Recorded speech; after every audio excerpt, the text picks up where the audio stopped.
ثانیاً المواخات بین المسلمین عامۃ والمہاجرین والانصار خاصۃ، مسلمانوں کے درمیان بھائی چارہ قائم کیا۔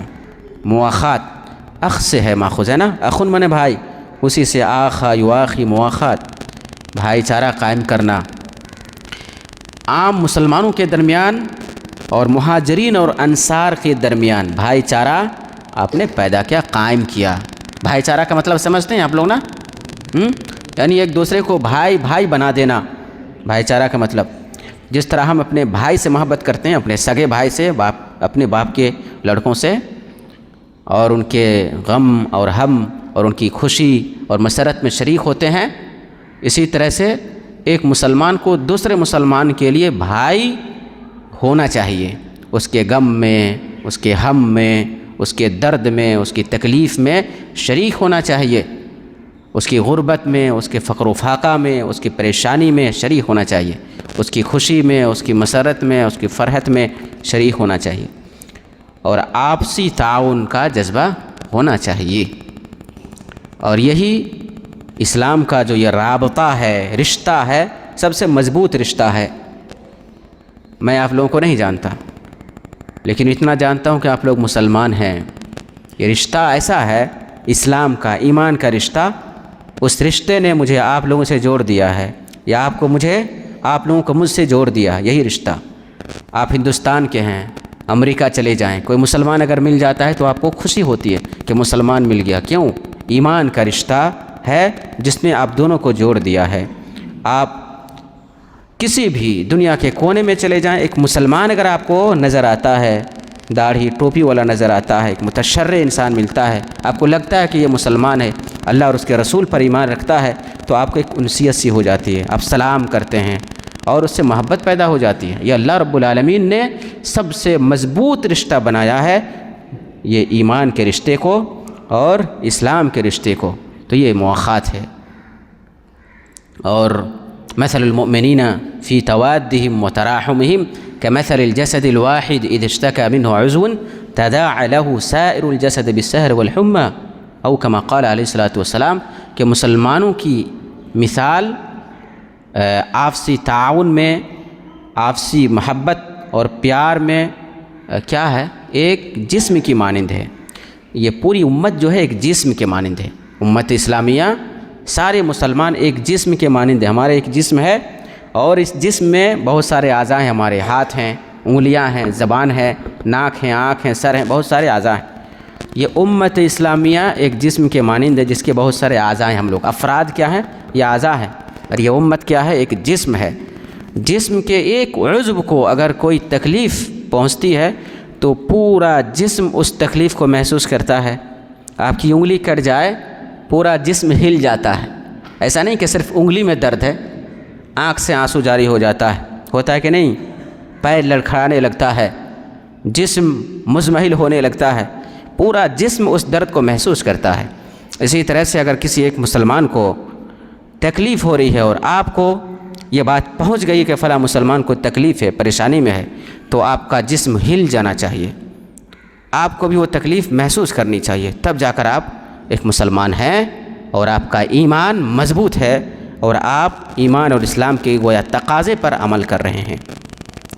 تو آپ صلی اللہ علیہ وسلم نے سب سے پہلے مسجد بنوائی، اور اس کے بعد جو دوسرا کام کیا، مسلمانوں کو جوڑنے کا کام کیا، بھائی بھائی بنا دیا۔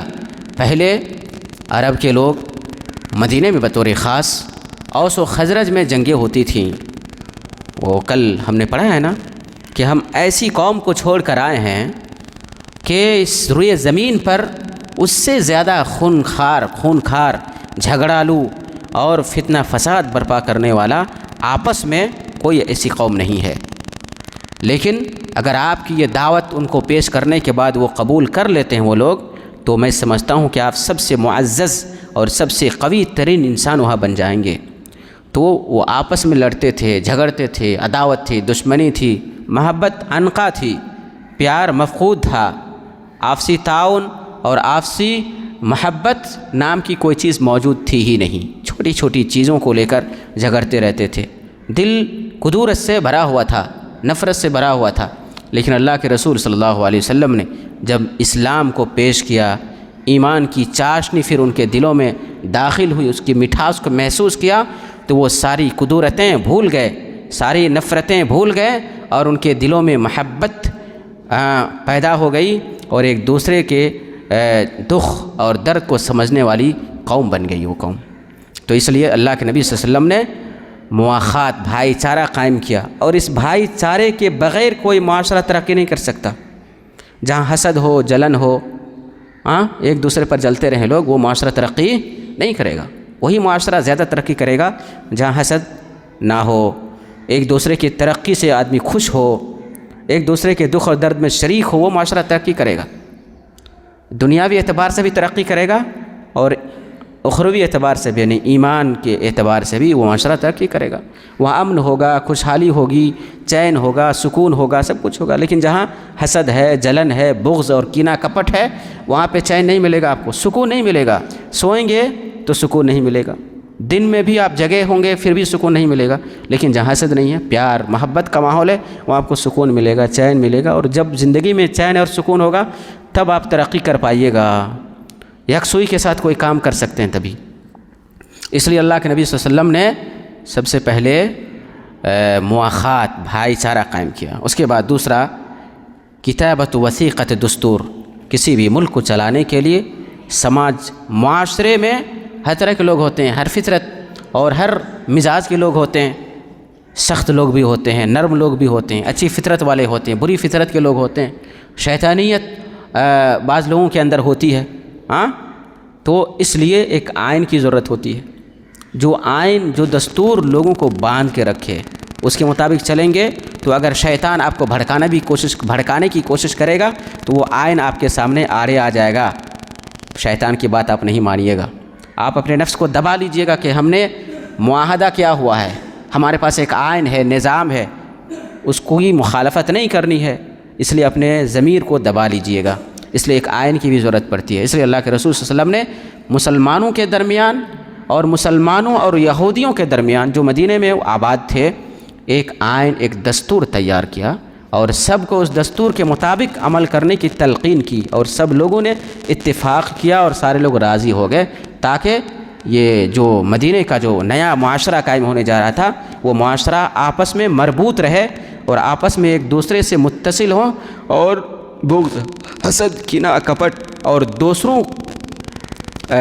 معاشرے ہی کے لوگوں کے خلاف دوسروں کا ساتھ نہ دیں۔ اس لیے ایک آئین، ایک دستور بنایا گیا۔ کتابت وثیقت یعنی دستور، آج کے معاصر زبان میں اس کو دستور کہنا زیادہ بہتر ہے، عربی لفظ ہے، اردو میں مستعمل ہے دستور۔ وثیقہ یا صحیفہ اس کو کہا جاتا ہے۔ حددت نظام حیات المسلمین فیما بینہم، اس دستور نے، ایک دستور کو تحریر کیا گیا، لکھوایا گیا، تیار کیا گیا، جس دستور نے مسلمانوں کی زندگی کو، آپس میں مسلمانوں کی زندگی کے نظام کو مربوط کر دیا، اور دوسروں کے ساتھ مسلمانوں کا تعلق اور معاملہ کیسا ہو اس کو بھی بیان کیا گیا، اور پھر بطور خاص یہودیوں کے ساتھ مسلمانوں کا معاملہ کیسا ہو اس کو بھی واضح کیا گیا اس دستور کے اندر۔ تو آئیے ہم سب سے پہلے جو پہلی بنیاد ہے نئے اسلامی معاشرے کی، جو پہلی بنیاد یعنی بناء المسجد، اس پہ بات مؤلف یہاں پہ کر رہے ہیں، اس کو دیکھتے ہیں۔ وسنبدأ وكان في كفالة اسد بن زرارہ، اور یہ دونوں چھوٹے بچے، یہ دونوں بچے اسعد بن زرارہ کی کفالت میں تھے۔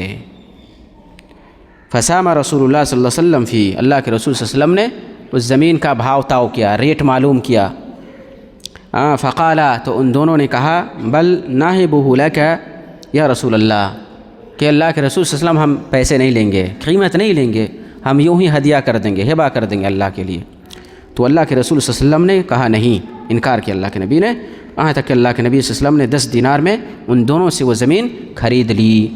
ان دونوں کے ہبہ کو قبول نہیں کیا، اس لیے کہ یتیم بچے تھے، اور ایک تو یتیم بچے تھے، دوسری بات یہ ہے کہ وہ بلوغت کو نہیں پہنچے تھے، ہے نا، اس لیے اللہ کے نبی صلی اللہ علیہ وسلم نے ہبہ کو قبول نہیں کیا، اور اس لیے بھی کہ اللہ کے رسول صلی اللہ علیہ وسلم یہ چاہتے تھے کہ زمین کیا ہو، خریدی ہوئی ہو مسلمانوں کی، ٹھیک ہے۔ وكان فيه الشجر غرقد، اس جگہ پہ غرقد کے پیڑ تھے، پودے تھے، ونخل کھجور کے درخت تھے، اور کچھ قدیم قبریں تھیں بعد مشرکوں کی. فأمر رسول اللہ صلی اللہ علیہ وسلم بالقبور فنبشت وبالنخيل والشجر فقطعت وصفت في قبلة المسجد. تو اللہ کے رسول صلی اللہ علیہ وسلم کے حکم سے قبروں کو اکھاڑ دیا گیا اور کھجور اور جو دیگر پودے پیڑ پودے تھے ان کو کاٹ کر مسجد کے اگلے حصے میں لگا دیا گیا، دیوار بنا دیا گیا اس کو لگا کر. وكان رسول اللہ صلی اللہ علیہ وسلم يباشر البناء مع اصحابه، اور اللہ کے رسول صلی اللہ علیہ وسلم بجاتے خود اپنے ساتھیوں کے ساتھ تعمیری کاموں میں حصہ لے رہے تھے. یباشر بجاتے خود کام کرنا، مباشرتاً براہ راست آپ صلی اللہ علیہ وسلم نے اس مسجد کی تعمیر میں حصہ لیا. وینقل معهم الحجارۃ بنفسہ، بجاتے خود پتھر اللہ کے نبی صلی اللہ علیہ وسلم ڈھو کر لاتے تھے. وجعل قبلتہ الی بیت المقدس، اللہ کے نبی صلی اللہ علیہ وسلم سب کے دلوں میں بستے ہیں، ہے نا، بستے تھے، اور سب سے نمایاں شخصیت آپ صلی اللہ علیہ وسلم کی تھی. قائد تھے، نبی تھے، رسول تھے، لوگ اپنی جان سے بھی زیادہ محبت کرتے تھے. اس کے باوجود اللہ کے نبی صلی اللہ علیہ وسلم نے اس نیک کام میں ہاتھ بٹایا، خود پتھر ڈھو کر لاتے تھے. آج ہماری کیا حالت ہوتی ہے؟ اگر سماج میں ہمارا تھوڑا سا اسٹیٹس ٹھیک ٹھاک ہے نا، تو ہم اس طرح کے کاموں میں ہاتھ نہیں لگاتے ہیں کہ مزدور ہی کرے گا. مسجد میں ہم جھاڑو نہیں لگا سکتے، کبھی ایک ٹنکا بھی نہیں اٹھائیں گے کہ ہم بڑے ہیں، ہے کہ نہیں؟ تو یہ نہیں ہونا چاہیے. نیک کام میں ہر کسی کو آگے آنا چاہیے. اگر اثر و رسوخ والا آدمی، عزت والا آدمی خود یہ کام کرے، نیک کام کرے، تو دوسرے لوگوں کو ترغیب ملتی ہے، وہ بھی آگے آئیں گے، وہ بھی مسجد کی صفائی میں پیش رہیں گے. اگر آپ عالم ہیں اور سماج معاشرے میں آپ کو عزت حاصل ہے، اگر آپ خود مسجد کی صفائی کا کام کبھی کر لیتے ہیں، جھاڑو لگاتے ہیں، تو دیگر مصلیان دیکھ کر جو ہے وہ بھی لگائیں گے مسجد میں جھاڑو. وجعل قبلتہ الی بیت المقدس، اور اس وقت مسجد کا قبلہ کدھر تھا؟ بیت المقدس کی طرف. بیت المقدس مدینہ سے کدھر ہے؟ شمال میں ہے. کدھر ہے؟ شمال میں. شمال نہیں، شمال ہے نا، شمال میں ہے، یعنی اتر جانب ہے. اور خانہ کعبہ کدھر ہے؟ جنوب میں، دکھن جانب ہے. تو شروع میں جب یہ مسجد قائم ہوئی تو قبلہ کدھر تھا؟ بیت المقدس کی طرف قبلہ تھا. وجعل عمودہ الجذوع، اس مسجد کی جو ستون کس چیز کے تھے؟ کھجور کے تنے کے تھے. وسقفہ بالجرید، اس کی چھت کھجور کے پتے، ہے نا، کھجور کے پتوں کی چھت تھی. وقیل لہ، آپ سے کہا گیا، الا نسقفہ، کہ کیا ہم اس کی چھت نہ بنا دیں؟ فقال، تو آپ نے کہا، عریش کعریش موسیٰ، عریش جھوپڑی، چھپر، سائیدار چھپر، عریش، کہ بس چھپر بنانا ہے ہم کو موسیٰ کے چھپر کی طرح، بہت عالیشان بنانے کی ضرورت نہیں ہے. خشیبات و ثمام، خشیبات خشب ہے، خشیبتن کی جمع ہے نا، خشیبہ تصغیر ہے نا، خشب لکڑی، گویا خشیبات لکڑی کے چھوٹے چھوٹے ٹکڑے، یعنی عریش وہ جھونپڑی، یعنی وہ مسجد یا وہ چھپر کیا تھا؟ چھوٹی چھوٹی لکڑی کے چھوٹے چھوٹے ٹکڑوں سے، وثمام، اور گھاس پھوس اور لکڑی کے باریک اور چھوٹے ٹکڑوں سے جو چھپر بنایا جاتا ہے، اسی طرح کا چھپر، اسی مثل چھپر نما وہ مسجد تھی. الشان اعجل من ذالک، بلکہ معاملہ اس سے زیادہ جلدی کا تھا، یعنی اتنا ٹائم نہیں تھا کہ اس کو بہت چونا مضبوط کیا جائے، بس وہاں ٹھہرنے کے لیے یا نماز پڑھنے کے لیے، عبادت کرنے کے لیے اس کو وہاں بس تیار کر دیا جائے. اما ارضہ، جہاں تک اس کے فرش کی بات تھی، فرش کس چیز کی تھی؟ زمین. بقیت مفروشہ بالرمال والحسبہ، بالو تھے، ریت تھے اور کنکڑیاں تھیں، یعنی جس طرح زمین تھی ویسے ہی رکھ دیا گیا اس کو برابر کر کے بس. وقد ظل مسجد رسول اللہ صلی اللہ علیہ وسلم على هذا الشكل دون أي زیادہ او تغییر فيه مدة خلافت ابی بکر. ابو بکر رضی اللہ تعالیٰ عنہ کی خلافت تک مسجد کی یہی حالت رہی، یعنی چھپر نما رہی وہ مسجد، اس میں کوئی اضافہ نہیں ہوا، کوئی تبدیلی نہیں کی گئی۔ ثم زاد فيه عمر بعد تحسین، پھر حضرت عمر رضی اللہ تعالیٰ عنہ نے اپنے دور خلافت میں اس کو ذرا خوبصورت بنایا۔ ولكنه بناه على بناء في عهد النبي صلی اللہ علیہ وسلم باللبن والجرید وأعاد عمده خشبا، اور انہوں نے جتنی بڑی مسجد تھی اتنی ہی رکھی، لیکن اینٹ سے بنا دیا، اینٹ، لبن والجرید، کھجور کی ٹہنیوں سے، وأعاد عمده خشبا، اور لکڑی کا بنا دیا، اس کو ستونوں کو لکڑی کا بنایا۔ ثم غیرہ عثمان، پھر حضرت عثمان نے اس کو تبدیل کر دیا مسجد نبوی کو، فزاد فیہ زیادۃ کبیرہ، اور بڑی توسیع کی اس کی۔ وبنا جدارہ بالحجارہ، دیوار کو پتھر سے بنایا، مسجد کی دیوار پتھر سے تیار کی گئی، منقوشہ، نقش و نگار والے پتھر سے۔ والقصۃ الجس، چونا گچ کرنا، یعنی اس کو خوبصورت بنا دیا گیا، چونا لگایا گیا۔ تو حضرت عثمان نے توسیع بھی کی مسجد کی، اور منقش پتھروں سے دیواریں بنائیں، اور پھر نقش و نگار بھی اس میں انہوں نے کیا۔ تو یہ سب سے پہلے مدینہ میں ایک نئے اسلامی معاشرے کی تشکیل کے لیے سب سے پہلے آپ صلی اللہ علیہ وسلم نے مسجد بنوائی۔ العبر والدلائل، اس سے ہمیں کیا سبق ملتا ہے؟ ناخذ من هذا الذي ذكرناه دلائل هامة نجملها فيما يلي۔ ذیل میں ہم پڑھتے ہیں، پڑھی۔ اولا مدى اهمیت المسجد في المجتمع الاسلامی والدولة الاسلامیہ، فقد اقبل رسول الله صلی اللہ علیہ وسلم بمجرد وصوله الى المدینة المنورة واستقراره فيها على اقامة مجتمع اسلامی راسخ متماسك يتألف من هؤلاء المسلمين الأنصار والمهاجرين الذين جمعتهم المدينة المنورة. فكان أول خطوة قام بها في سبيل هذا الأمر بناء المسجد، ولا غرو ولا عجب، فإن إقامة المسجد أول وأهم ركيزة في بناء المجتمع الإسلامي، ذلك أن المجتمع المسلم إنما يكتسب صفة الرسوخ والتماسك بالتزام نظام الإسلام وعقيدته وآدابه، وإنما ينبع ذلك كله من روح المسجد ووحيه. إن من نظام الإسلام وآدابه شيوع سيرة الإخوة والمحبة بين المسلمين، ولكن شيوع هذه الآصلة لا يتم إلا في المسجد، فما لم يتلاقى المسلمون يوميا على مرات متعددة في بيت من بيوت الله وقد تساقطت مما بينهم فوارق الجاه والمال والاعتبار، لا يمكن لروح التآلف والتآخي أن تؤلف بينهم. فمن أجل تحقيق هذه المعاني كلها في المجتمع المسلم ودولته الجديدة أسرع رسول الله صلى الله عليه وسلم قبل كل شيء فبادر إلى بناء المسجد. نعم. مدى أهمية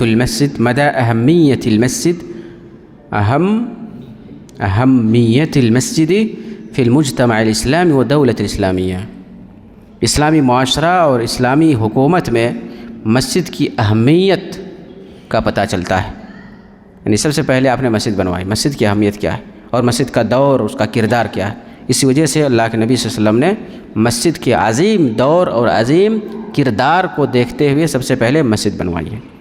فقد اقبل رسول اللہ صلی اللہ علیہ وسلم بمجرد وصوله الى المدینہ واستقراره فيها على اقامة مجتمع اسلامی راسخ متماسك يتألف من هؤلاء المسلمين الأنصار والمهاجرين الذين جمعتهم المدينة المنورة، فكان أول خطوة قام بها في سبيل هذا الأمر بناء المسجد۔ واضح ہے؟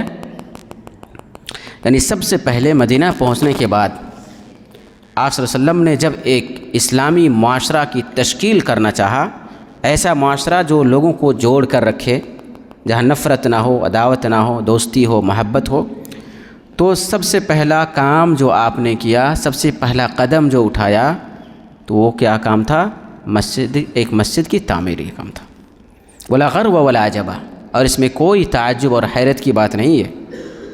یہ تعجب اور حیرت کی بات نہیں ہے کہ آپ نے مسجد کیوں سب سے پہلی بنائی، کیونکہ مسجد کا قیام اور مسجد کی تعمیر اسلامی معاشرے کی تعمیر میں سب سے پہلا رکن اور سب سے اہم چیز ہے۔ ذلك أن المجتمع المسلم إنما يكتسب صفة الرسوخ والتماسك بالتزام نظام الإسلام وعقيدته وآدابه، اس لیے کہ ایک مسلم سماج، مسلم معاشرہ رسوخ یعنی مضبوطی اور ربط اور ضبط کی صفت جو حاصل کرتا ہے وہ اسلام کے نظام، اسلامی عقائد اور آداب کو فالو کرنے کے بعد ہی، اور اسلامی نظام اور اسلامی آداب اور عقیدے کو آدمی کہاں فالو کرتا ہے؟ مسجد کے اندر، وہاں فالو کر کے ہی ایک سماج جو ہے اسلامی بن سکتا ہے اور اس سماج میں محبت پنپ سکتی ہے۔ وَإِنَّمَا يَنبُعُ ذَلِكَ كُلُّهُ مِنْ رُوحِ الْجَسَدِ وَوَحْيِهِ، اور مسجد کی روح سے ہی اور مسجد کے فضل سے ہی اور مسجد کے برکت سے ہی یہ دوستی، یہ محبت اور معاشرے کے اندر مضبوطی اور یہ ترابط اور ربط اور ضبط پیدا ہو سکتا ہے مسجد کے روح سے، اور یہ مسجد کا کام ہے۔ یعنی جہاں مسجد نہیں ہے وہاں زیادہ عداوت ہوگی، دشمنی ہوگی، جہاں کے لوگ زیادہ نمازی ہیں وہاں دیکھے گا حسد کم ہوگا، بغض کم ہوگا، چین سکون ملے گا۔ تو یہ مسجد کا اہم کردار ہے کہ معاشرے کو جوڑ کے رکھتا ہے۔ ان من نظام الاسلام وآدابه شیوع وآثرة الأخوة والمحبة بین المسلمین، اسلام کے نظام اور اسلام کے آداب میں سے ایک یہ ہے کہ مسلمانوں کے درمیان محبت و اخوت کے رشتے کو عام کیا جائے، ہے نا؟ یہ اسلام چاہتا ہے کہ مسلمانوں کے درمیان محبت، الفت اور اخوت و بھائی چارے کے رشتے کو مضبوط کیا جائے اور اس کو عام کیا جائے۔ ولیکن شیوع هذه العناصر لا يتم الا في المسجد، اور یہ کام صرف مسجد میں ہی ممکن ہے، کیونکہ 5 وقت سارے لوگ اس سماج کے معاشرے کے لوگ 5 وقت ملاقات کریں گے مسجد میں، آتے ہوئے جاتے ہوئے، خیریت معلوم ہوگی سب کی، کون بیمار ہے، کون کہاں ہے، سب کے حالات سے واقفیت ہوتی ہے، تو ظاہر ہے اس کے ذریعے آپ کے دل میں ایک دوسرے کے تئیں محبت پیدا ہوگی، لازمی چیز ہے یہ۔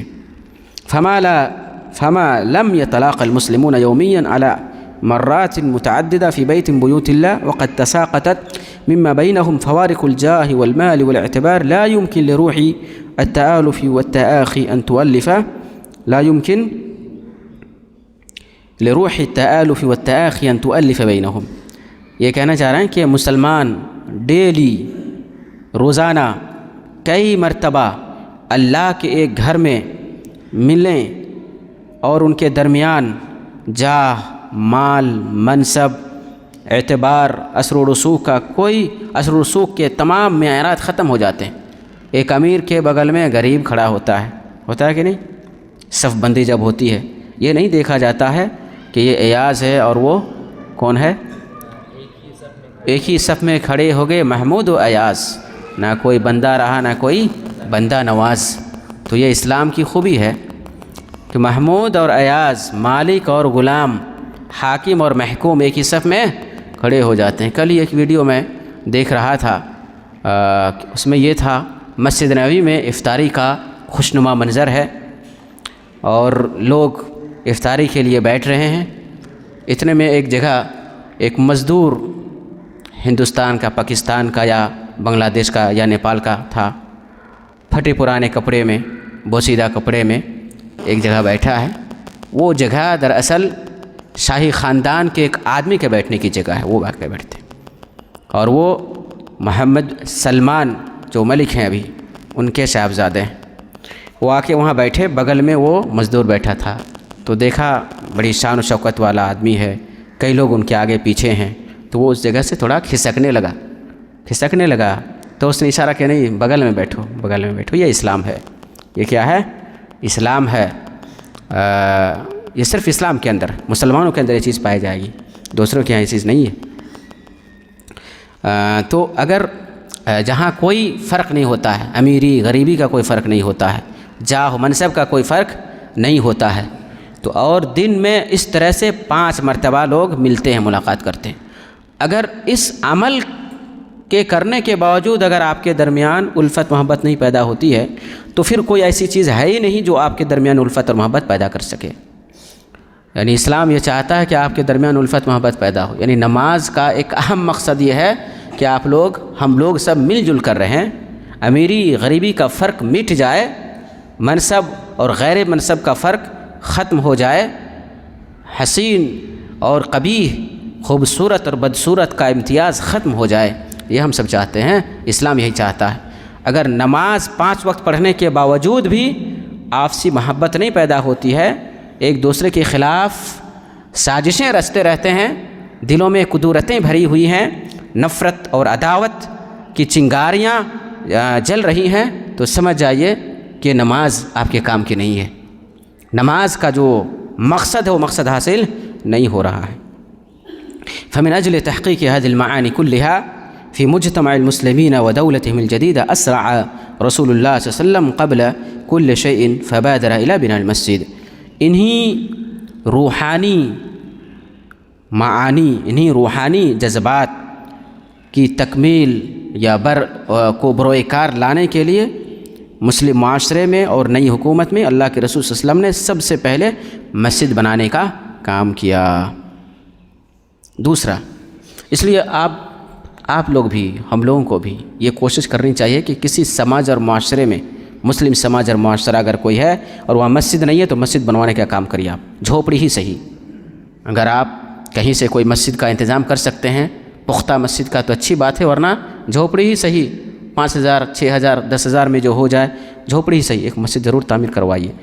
کوئی گاؤں ہے، بڑا گاؤں ہے، بڑی بستی ہے، اس کا ایک محلہ ہے جہاں کوئی مسجد نہیں ہے، وہاں دیکھیے گا لوگ بددین ہیں، نماز نہیں پڑھتے ہیں، روزے نہیں رکھتے ہیں، شراب، کباب، زنا اور نہ جانے کن کن برائیوں میں وہ لوگ ملوث نظر آتے ہیں۔ ایک مسجد وہاں ضرور آپ بنوائیے، لوگوں کو جوڑیے، 2-4 لوگوں کو کم سے کم آپ جوڑیے۔ ایسا بہت سارے گاؤں اور بہت ساری بستیاں آپ کو ملیں گی جہاں مسجد ہے، لیکن بعض محلہ، اس کے بعض کونے میں، کوئی گوشے میں، بعض گھر ایسے ہیں 10-20 گھر، اس کے درمیان کوئی مسجد نہیں ہے۔ اور اللہ کے نبی صلی اللہ علیہ وسلم نے کہا کہ محلوں میں، قصبوں میں، گاؤں میں مساجد قائم کرو، مساجد قائم کرو۔ تو کوئی بڑا گاؤں ہے اور اس کے کسی ایک حصے میں جیسے 20-25 گھر ہیں، لیکن کوئی مسجد نہیں، ایک مسجد تعمیر ہونی چاہیے۔ 5 گانا نماز کے لیے آدمی جامع مسجد نہیں جا سکتا، دور کا سفر نہیں کر سکتا، گھر کے قریب مسجد ہونی چاہیے، 200-500 کلومیٹر کے 200-500 میٹر کے درمیان مسجد ہونی چاہیے۔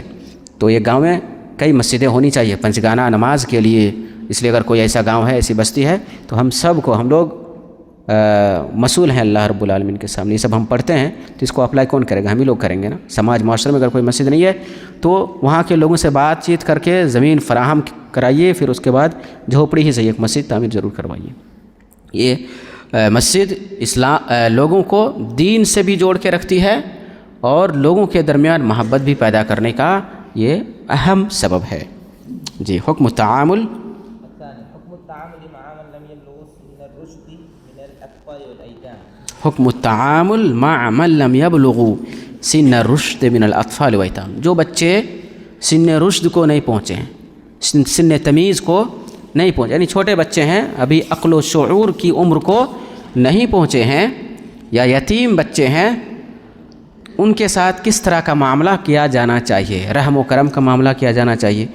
ان دونوں نے کہا کہ ہم ہبہ کر دیں گے، وقف کر دیں گے، تو اللہ کے نبی صلی اللہ علیہ وسلم نے کہا کہ نہیں، ہم خریدیں گے، تم لوگ چھوٹے بچے ہو، ابھی تمہاری پرورش و پرداخت میں پیسے خرچ ہوں گے، ہے نا، تو ہم خرید لیتے ہیں، تمہیں ہم پیسہ دیتے ہیں تاکہ تمہاری جائیداد میں کوئی کمی نہ آئے۔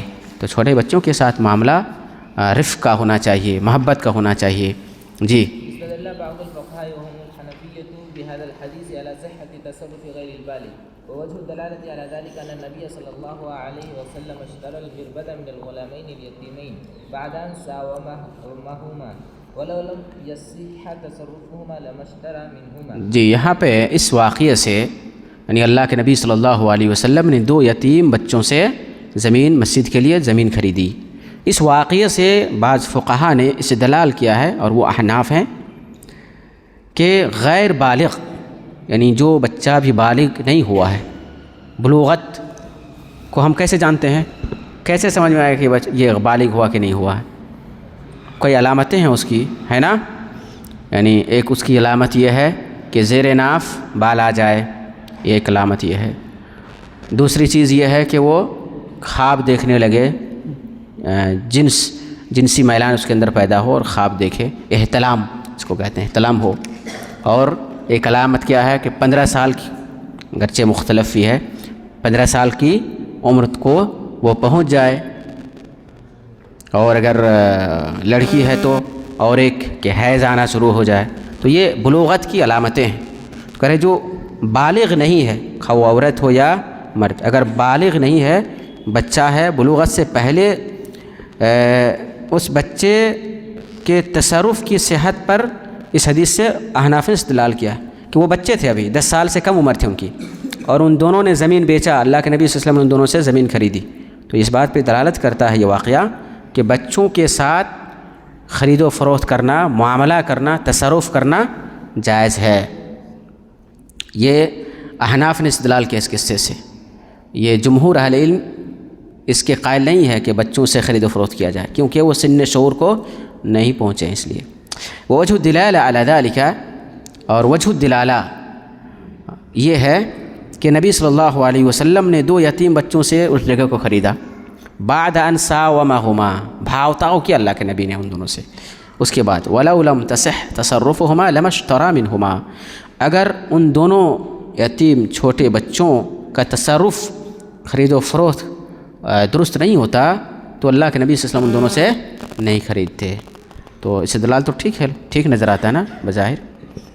غیر ان الذين ذهبوا الى عدم صحة تصرف غیر البالغ سن رشد، لیکن وہ لوگ جو بچوں کے تصرف کو صحیح نہیں سمجھتے، خرید و فروخت کا معاملہ بچوں کے ساتھ کیا جائے یہ درست نہیں ہے، جو لوگ اس بات کے قائل ہیں اور وہ جمہور فقہا ہیں، ان لوگوں نے اس آیت سے استدلال کیا ہے وَلَا تَقْرَبُوا مَالَ الْيَتِيمِ إِلَّا بِالَّتِي هِيَ أَحْسَنُ حَتَّى يَبْلُغَ أَشُدَّهُ، وَلَا تَقْرَبُوا، یتیم کے مال کے پاس بھی نہ جاؤ، یہاں تک إِلَّا بِالَّتِي أَحْسَنُ، مگر اس طریقے سے جو بہتر ہو، حَتَّى يَبْلُغَ أَشُدَّهُ، یہاں تک کہ وہ سن شعور کو پہنچ جائے.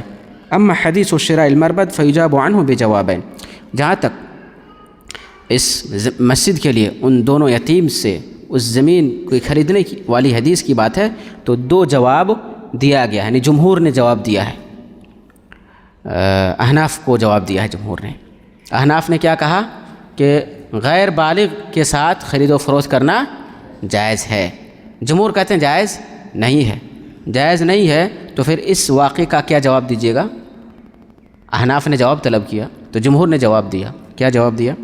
انه جاء في رواية ابن عيينة ان النبي صلى الله عليه وسلم كلم عمهما اللذين كان في حجره وكفالته وابتاعه منهما بواسطته فلا حجة فيه لما ذهب إليه الحنفية. کہ ابن عیینہ کی روایت میں آیا ہے کہ رسول اللہ صلی اللہ علیہ وسلم نے ان دونوں بچوں کے چچا سے بات کی جس کے کفالت میں یہ دونوں بچے تھے، ان دونوں بچوں کے چچا سے بات کی اور انہی سے بھاؤ تاؤ کیا. فلا حجت فیہ، اس وجہ سے اس میں احناف کی کوئی دلیل نہیں ہے. بچوں سے آپ نے بات نہیں کی بلکہ ان کے چچا سے بات کی، جیسے کہ ابن عیینہ کی روایت میں آیا ہے. والروایات بعضها یفسر بعضا، روایات کوئی حدیث ہے اس کی کئی روایتیں ہوتی ہیں، ان سب کو اکٹھا کیجیے گا، جمع کیجیے گا، تب وہ حدیث صحیح سے ہم کو سمجھ میں آتی ہے. ثانی ہما، دوسرا جواب، ان للنبی صلی اللہ علیہ وسلم ولایہ فی مثل هذه الامور، کہ اللہ کے نبی صلی اللہ علیہ وسلم کی ولایت ہے. اللہ کے نبی ولی ہے اس طرح کے امور میں، بلکہ اللہ کے نبی تمام امت کے ولی ہیں، یتیموں کے ولی، مجبوروں کے ولی، مقروضوں کے ولی ہیں. اللہ کے نبی تمام امت کے باپ ہیں، ولی ہیں وہ، ٹھیک ہے. تو اللہ کے نبی کا معاملہ الگ ہے. وَأَنَّهُ عَلَيْهِ الصَّلَاةُ وَالسَّلَامُ إِنَّمَا اشْتَرَى الْأَرْضَ مِنْهُمَا بِوَصْفِ كَوْنِهِ وَلِيًّا عَامًّا لِجَمِيعِ الْمُسْلِمِينَ، اور اللہ کے نبی صلی اللہ علیہ وسلم نے ان دونوں سے یہ زمین خریدی ہے اس طور پر کہ آپ صلی اللہ علیہ وسلم گویا ولی ہیں، تمام مسلمانوں کے ولی ہیں، تو ان دونوں کے بھی ولی ہیں، اس اعتبار سے خریدا. لا بوصف کونی فرد منہم، اس اعتبار سے نہیں کہ آپ امت کا ایک فرد ہیں بلکہ امت کے ولی ہیں، تو گویا ان دونوں کے بھی ولی ہی خود ہو گئے وہ، تو اس اعتبار سے یہ درست ہے. جواب وجیح ہے. تیسرا پڑھیے. جواز نبش القبور الدارسة واتخاذ موضعها مسجدا إذا نظفت وطابت أرضها، اذا نظفت وطابت أرضها. یہ تیسرا فائدہ ہے کہ جو پرانے دراسہ معنی مٹ جانا ہے نا، دراسہ پڑھنا بھی اور مٹنے کے معنی بھی ہے. القبور الدارسہ جو پرانی قبریں ان کو اکھاڑنا جائز ہے، پرانی قبروں کو اکھاڑنا جائز ہے۔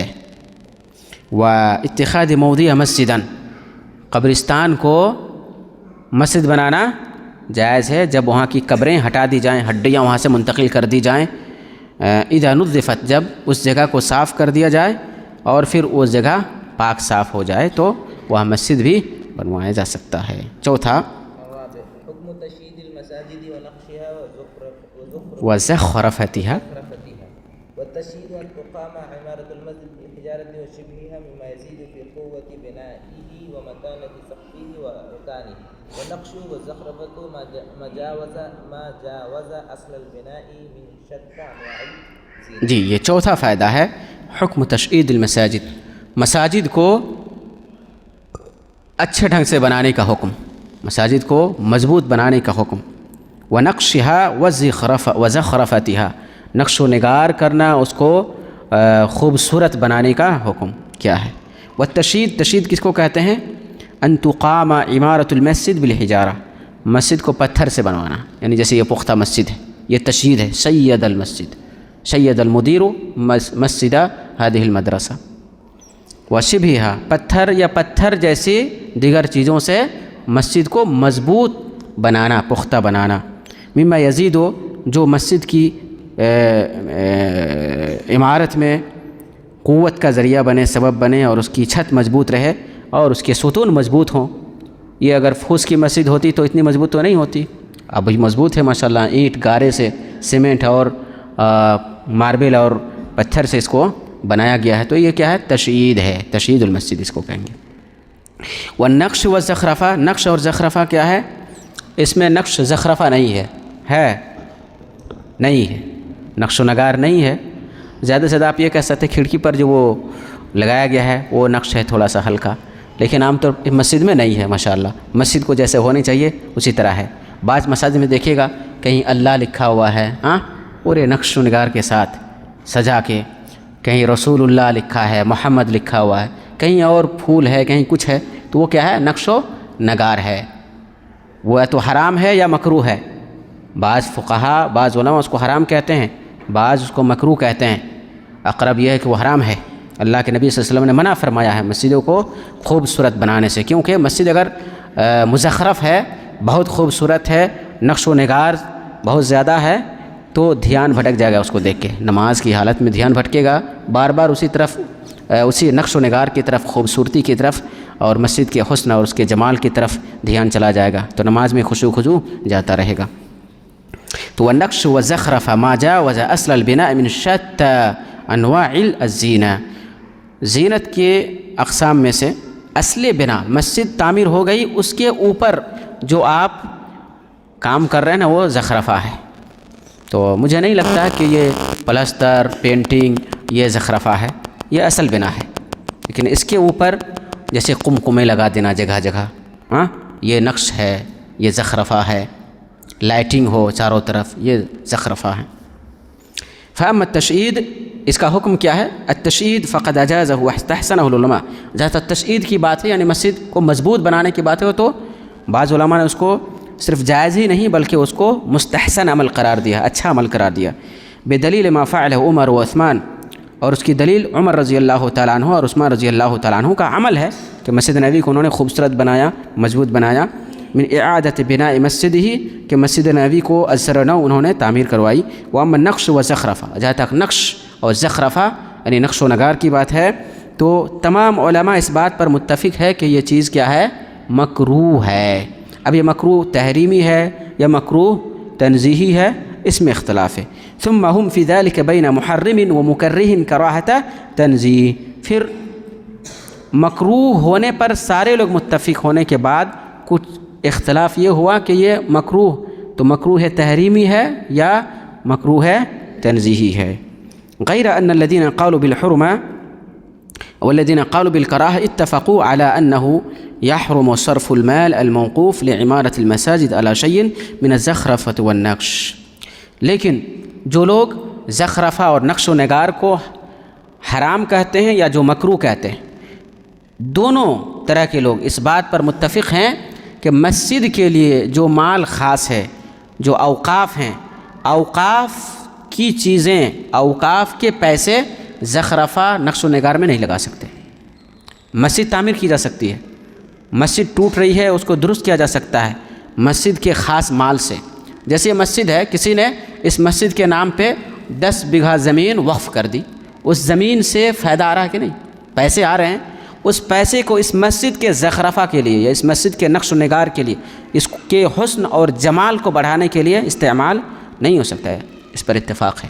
ہاں، مسجد کہیں ٹوٹ رہی ہے، مسجد کا کوئی حصہ گر رہا ہے تو اس کو بنایا جا سکتا ہے، لیکن نقش و نگار کے لیے مسجد کا پیسہ مسجد میں نہیں لگایا جا سکتا ہے۔ تو پھر نقش و نگار کا کام کہاں سے ہوگا؟ الگ سے محمد ایاز نے کچھ پیسے دیے کہ اس مسجد میں نقش و نگار کر دیجیے، تو یہ جائز ہے کہ نہیں ہے کہ نا؟ اس پہ اختلاف ہے۔ اما اذا كان المال المصروف على ذلك من الباني نفسه، یہ مسجد کو جس نے بنوائی ہے وہ خود کچھ پیسے الگ سے دیں کہ یہ کمکمے لگانے کے لیے، یہ لائٹنگ کے لیے ہے، یہ فلاں فلاں چیز کے لیے ہے، تو فيرد الخلاف فيه، تو اس میں اختلاف ہے۔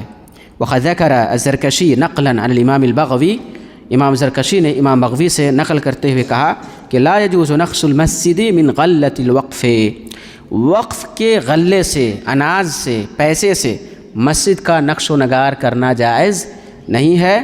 ويغرم القیم ان فعله، اور وقف کی جائیداد کی دیکھ ریکھ کرنے والا آدمی، قیم ذمہ دار آدمی اگر ایسا کرتا ہے تو جرمانہ لگایا جائے گا، یغرم، اس پہ جرمانہ لگایا جائے گا، نقش و نگار پر جتنا خرچ کیا ہے جرمانہ اس پہ لگایا جائے گا۔ وَلَوْ فَعَلَهُ رَجُلٌ بِمَالِهِ كُرِهَ، لیکن اگر کوئی آدمی اپنے مال سے ایسا کرتا ہے تو یہ مکروہ ہے، لِأَنَّهُ يَشْغَلُ قَلْبَ الْمُصَلِّ، مکروہ کیوں ہے؟ کیونکہ یہ زخرفہ، یہ نقش و نگار نمازیوں کے دل کو مشغول کر دے گا۔ والفرق بین عموم التشیید وخصوص الزخرفہ ونقش واضح، یعنی مسجد کی تعمیر میں، اصل تعمیر میں اور زخرفہ نقش و نگار میں فرق ہے، واضح ہے۔ فالاول کما قلنا لا يترتب، یہ اسی کا تتمہ ہے، چھوڑ دیتے ہیں اس کو، وہی بات ہے۔ کتنا ٹائم ہو گیا؟ الاساس الثانی، چلیے وقفہ ہے 11:05 تک، ٹھیک ہے، 11:05 تک وقفہ۔ وعلى آله وصحبه ومن والاه وبعد۔ دوسرا اساس، پہلا اساس نئے اسلامی معاشرے کی تشکیل کی 3 بنیادیں یہاں بیان کی گئی ہیں۔ پہلی بنیاد بناء المسجد، اور یہ دوسری بنیاد ہے اخوۃ بین المسلمین یا المواخات بین المسلمین فیما بین المسلمین۔ پڑھیے جی۔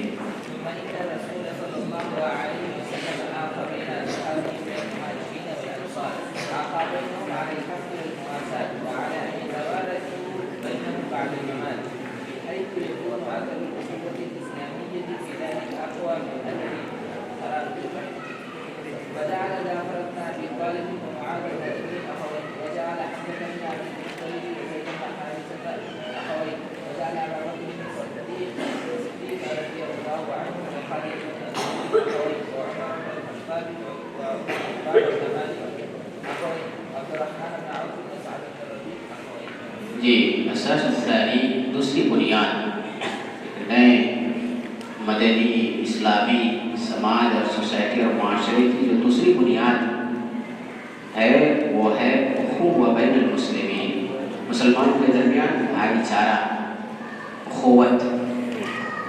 ثم ان الرسول صلی اللہ علیہ وسلم آخى بین اصحابه من المهاجرین والانصار، آخى بینهم على الحق والمواساة وعلى أن يتوارثوا بينهم بعد الممات، بحيث يكون أثر الأخوة الإسلامية في ذلك أقوى من أثر قرابة الرحم۔ پھر اللہ کے رسول صلی اللہ علیہ وسلم نے مسجد کی تعمیر کے بعد جو دوسرا کام آپ صلی اللہ علیہ وسلم نے کیا وہ یہ ہے کہ آپ صلی اللہ علیہ وسلم نے اپنے ساتھیوں انصار اور مہاجرین کے درمیان مواخات قائم کی، بھائی چارہ قائم کیا۔ آخى بينهم على الحق والمواساة، حق اور مواسات، برابر برابری، مساوات اور غم اور غم اور دکھ اور درد میں شریک ہونے پر ان لوگوں کے درمیان مواخات اور بھائی چارہ قائم کیا، اور اس بات پر بھائی چارہ قائم کیا کہ موت کے بعد آپس میں لوگ ایک دوسرے کے وارث ہوں گے۔ یعنی شروع میں رشتے کو نہیں دیکھا گیا، بس دو آدمی ہیں، ایک انصاری ایک مہاجر، دونوں میں مواخات قائم کر دیا گیا اس بات پر کہ جب تک اس دنیا میں ہیں آپ لوگ پیار کے ساتھ محبت کے ساتھ رہنا ہے، اور موت کے بعد ایک دوسرے کے وارث بھی ہوں گے۔ ان میں سے جس کی پہلے وفات ہوگی تو زندہ اس کا بھائی اس کا وارث ہوگا۔ رشتہ دار ہو رہے نا، ظاہر ہے وہ مہاجر تھے، یہ انصار تھے، علاقہ الگ تھا، شہر الگ تھا، تو رشتہ داری نہیں تھی، لیکن اللہ کے نبی صلی اللہ علیہ وسلم نے یہ مواخات شروع میں قائم کی تھی، لیکن اب نہیں ہے وہ مواخات۔ اب کیا ہے، جب وراثت کا مسئلہ آ گیا، نظام میراث ہے نا اب ہمارے پاس ہے، اب وہ مواخات موت کے بعد وراثت والا مواخات نہیں ہے، وراثت والا بھائی چارہ ختم ہو گیا۔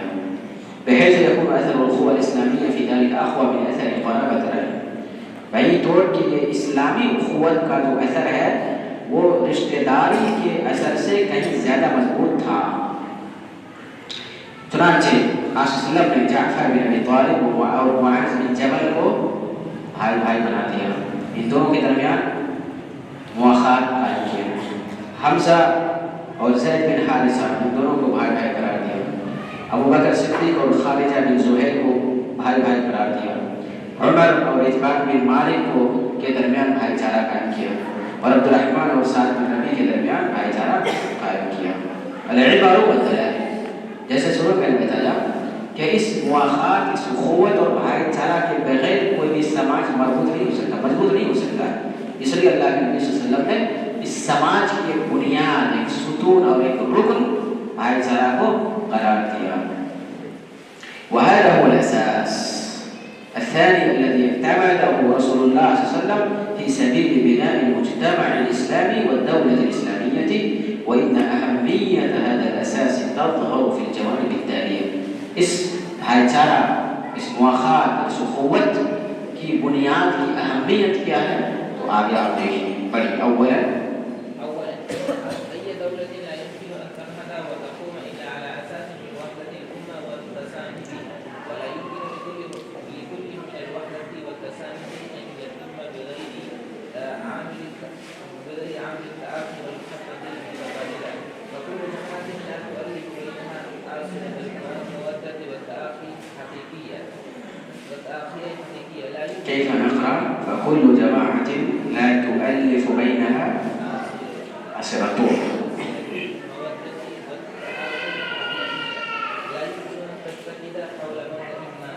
وما لم يكن الاتحاد حقيقة قائمة بالأمة والجماعة فلا يمكن أن تتألف منها دولة، على أن التآخي أيضا لا بد أن يكون مسبوقا بعقيدة يتم اللقاء عليها والإيمان بها، فالتآخي بين شخصين يؤمن منهما بفكرة أو عقيدة مخالفة للأخرى خرافة واحد، خصوصا إذا كانت تلك الفكرة أو العقيدة مما يحمل صاحبها على سلوك معين من حياة الأهمية.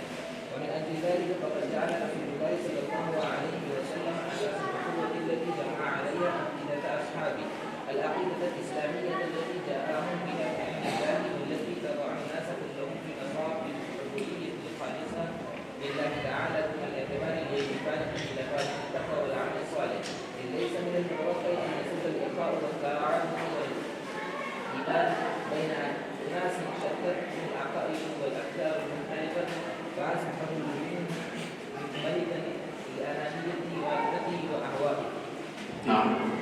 یہ پہلا فائدہ، پہلی چیز کہ اخوت اور بھائی چارہ کے بغیر کوئی بھی معاشرہ مضبوط نہیں ہو سکتا ہے، اور اس اخوت و بھائی چارہ کس بنیاد پر ہو؟ ایک عقیدے کی بنیاد پر، ایک عقیدہ ہونا چاہیے، ایک نظریہ ہونا چاہیے، اس نظریے پر اور اس عقیدے پر بھائی چارہ ہو، اور اس عقیدے سے جو چیز انسان کو مربوط کر سکتی ہے اور انسان کو جوڑ کے رکھ سکتی ہے وہ ہے مسجد۔ اس لیے سب سے پہلے مسجد آپ صلی اللہ علیہ وسلم نے بنوائی اور ایک عقیدے سے جوڑ دیا۔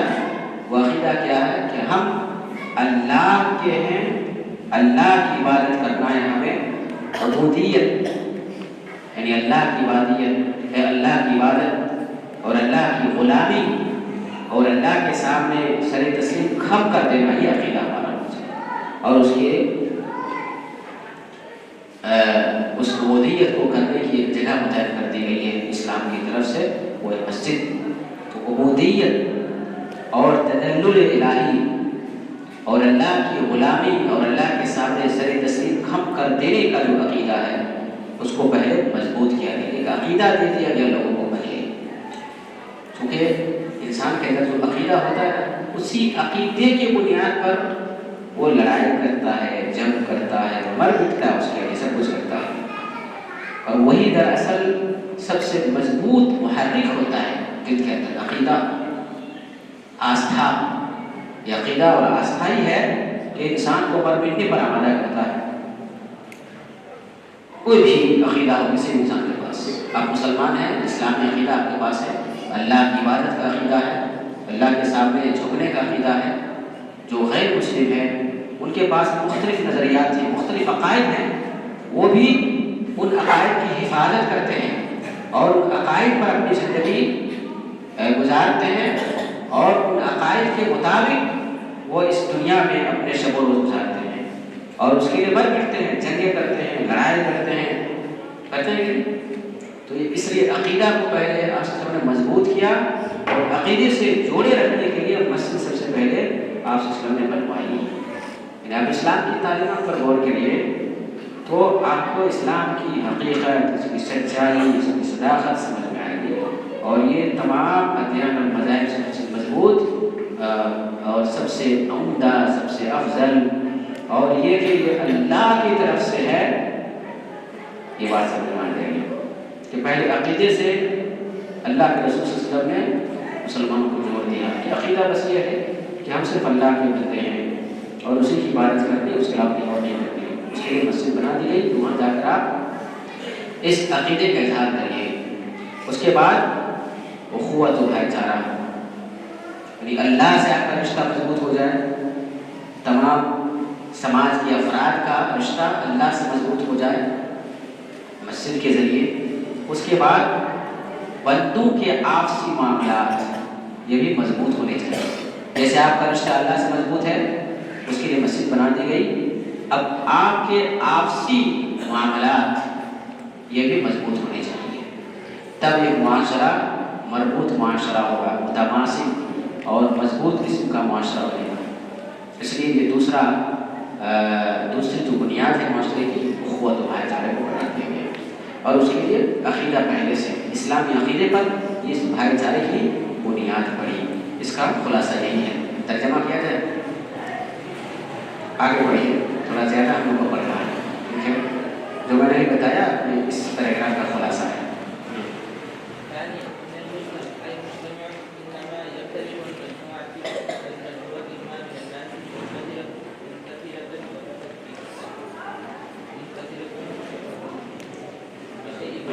مجموعۃ من الناس، مجموعۃ ما کی ضرورت نہیں ہے، مجاہدہ سمجھیے، مجموعۃ من الناس منتظرۃ المتفککۃ۔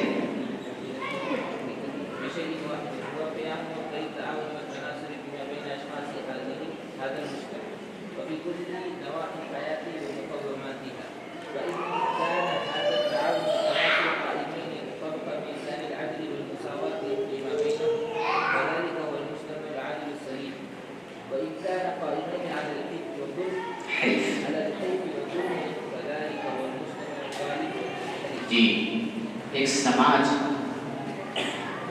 عادلانہ سماج تبھی بن سکتا ہے، عدل و انصاف اسی سماج میں پنپ سکتا ہے جہاں ہر فرد کو ایک دوسرے کے تئیں فکر مندی ہو. اس سماج کا ایک ایک انسان دوسرے کے درد کو سمجھتا ہو, دوسرے کے تئیں اپنے دل میں محبت رکھتا ہو, وہی عادل پنپ سکتا ہے, وہی انصاف پنپ سکتا ہے. لیکن جہاں دلوں میں قدرت ہو, دوریاں ہو, نفرتیں ہوں, وہاں عادل نہیں پنپ سکتا, وہاں ظلم ہوگا, جبر ہوگا, وہاں زیادتی ہوگی, طغیانی اور سرکشی ہوگی, ایک دوسرے کے حقوق کو ہضم کر لینے کی کوشش کی جائے گی اگر دشمنی ہے تو عادلانہ نظام اور عادلانہ سماج تبھی پیدا ہو سکتا ہے جب آپس میں سارے لوگ دوست کی طرح اور بھائی کی طرح رہیں. تو اس عدل کو پیدا کرنے کے لیے, اس انصاف کو بپا کرنے کے لیے نبی اکرم صلی اللہ علیہ وسلم نے مسلمانوں کے درمیان بھائی چارہ قائم کیا تاکہ یہ نظام عدل پر مبنی ہو, سماج میں انصاف کا دور دورہ ہو اور ظلم کا خاتمہ ہو جائے. یہ اس پیراگراف میں یہ بات کہی گئی ہے. ان المجتمع, ای مجتمع, کوئی بھی سماج ہو, وہ الگ ہوتا ہے منتشر اور بٹے ہوئے لوگوں سے صرف ایک چیز کی بنیاد پر. سماج اور معاشرہ عام لوگوں کی منتشر جماعت سے ایک چیز کی بنیاد پر وہ سماج الگ ہوتا ہے. کیسے؟ وَهُوَ قِيَامُ مَبْدَأِ التَّعَاوُنِ وَالتَّنَاصُرِ فِيمَا بَيْنَ أَشْخَاصِ هَذَا الْمُجْتَمَعِ. اس سماج اور معاشرے کے افراد اور اشخاص کے درمیان آپسی مدد اور آپسی نصرت اور مدد کا قیام. وَفِي كُلِّ نَوَاحِي الْحَيَاةِ وَمُقَوَّمَاتِهَا, اور زندگی کے تمام میدان میں اور تمام مراحل میں یہ تعاون اور یہ مدد کا جذبہ جب پیدا ہوتا ہے نا, تب وہ معاشرہ عادل ہوتا ہے اور معاشرہ مثالی بنتا ہے. فإن كان هذا التعاون والتناسل قائمين طبق ميزان العدل والمساواة فيما بينهم, اگر ان کے درمیان عدل و مساوات کے میزان پر یہ تعاون اور یہ مدد ہو, عدل و انصاف کی بنیاد پر ہو, یہ تعاون بھی اندھا دھند نہیں, آنکھیں بند کر کے نہیں, عدل اور مساوات کی بنیاد پر. یعنی آپ دیکھیں کہ بعض سماج میں اگر کوئی ذی حیثیت آدمی ہے تو اس کا تعاون کرتے ہیں لوگ. سماج میں بااثر لوگوں کی مدد ہم کرتے ہیں, لیکن جو بے حیثیت لوگ ہیں, سماج کے دبے گزرے لوگ ہیں, غریب ہیں, فقیر ہیں, یتیم ہیں, بیوہ ہیں, ان کا تعاون ہم کرنے کو تیار نہیں ہوتے. نہیں, یہ تعاون اور یہ جو مدد کرنے کا جذبہ ہے اور ایک دوسرے کے ساتھ لے کر چلنے کا جو عمل ہے, یہ بھی انصاف اور مساوات کی بنیاد پر ہونا چاہیے. جس کو بھی تعاون کی ضرورت ہے اس کی تعاون کیجیے بلا کسی تمیز کے. نہ کسی کا نہ رنگ دیکھنا ہے, نہ نسل دیکھنا ہے, نہ خاندان دیکھنا ہے. تعاون کی جہاں ضرورت ہے تو سماج کے سارے لوگ بھائی بھائی ہیں, سب کو ایک درجہ دینا ہے, سب کو ایک نظر سے دیکھنا ہے, تب جا کر آپ کا وہ سماج عدل و انصاف سے بھرپور سماج بن سکتا ہے. ورنہ عدل و انصاف ختم ہو جائے گا, اور جہاں نیچ اونچ اور نیچ اور تمیز اور امتیاز پیدا ہونے لگے گا, وہاں ظلم آئے گا, حیف اور زیادتی آئے گی. فَذَاكَ هُوَ الْمُجْتَمَعُ الْعَادِلُ السَّلِيمُ. ایسا ہی سماج اور معاشرہ عادلانہ ہو سکتا ہے اور ہر طرح کے ظلم, ستم اور زیادتی سے پاک معاشرہ بن سکتا ہے. وَإِنْ كَانَ قَائِمَيْنِ عَلَى الْحَيْفِ وَالظُّلْمِ, اور اگر یہ تناسل, یہ تعاون, یہ مدد بھی ظلم کی بنیاد پر ہو, زیادتی کی بنیاد پر ہو, کہ جس سے میری دوستی ہے بس اس کو تعاون دینا ہے, اس کو مدد کرنا, تو پھر وہ سماج عادل نہیں ہو سکتا, وہاں پہ انصاف نہیں پھیل سکتا, بلکہ وہ سماج ظالم سماج کہتا ہے.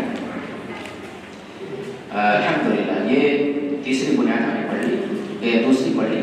یہ تیسری بنیاد ہے الاساس الثالث كتابة وثيقة بين المسلمين وغيرهم. نعم تفضل. وهذا الأساس هو أهم ما قام به النبي صلى الله عليه وسلم مما يتعلق بقيمة المسلمين في الدولة الجديدة. رواه ابن شامة ورواه الشام عن النبي صلى الله عليه وسلم. كيف قرأت؟ رواه ابن؟ نعم.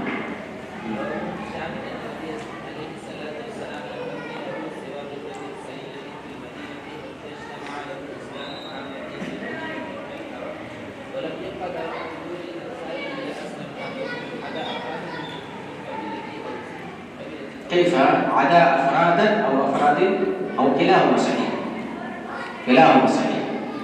عدا أفراد هو المعروف، لكن عدا أفرادا ليس بخطأ. لكن إذا سبقتها كلمة ما فلا بد أن يكون الذي يأتي بعده منصوبا. ما عدا أفراد لازم، یعنی عدا سے پہلے اگر ما آ جائے تو اس کے بعد جو آئے گا وہ منصوب ہی ہوگا، لیکن ادا کے بعد جو آئے گا صرف ادا اگر ہے تو اصل وہ مجرور ہوتا ہے، لیکن منصوب پڑھا جا سکتا ہے، یہاں پہ منصوب ہے.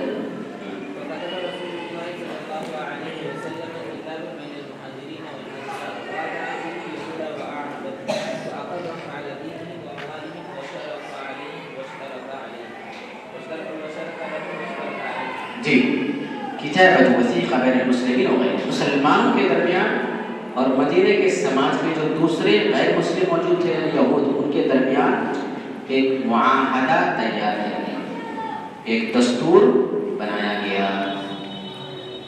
وثیقہ میں دستور، کتابت وثیقہ دستور کا لکھنا، دستور تحریر کیا گیا مسلمانوں کے درمیان اور غیر مسلمانوں کے درمیان کہ اب ہم لوگوں کو اس سماج میں کیسے رہنا ہے. آج ہم لوگ غیر مسلموں کے درمیان رہتے ہیں تو ہم کو ان کے ساتھ کیسے رہنا ہے، کس اصول کو اپنانا چاہیے، کس آئین کے ساتھ رہنا چاہیے، اس کی رہنمائی دستور مدینے سے ہم کو مل سکتی ہے.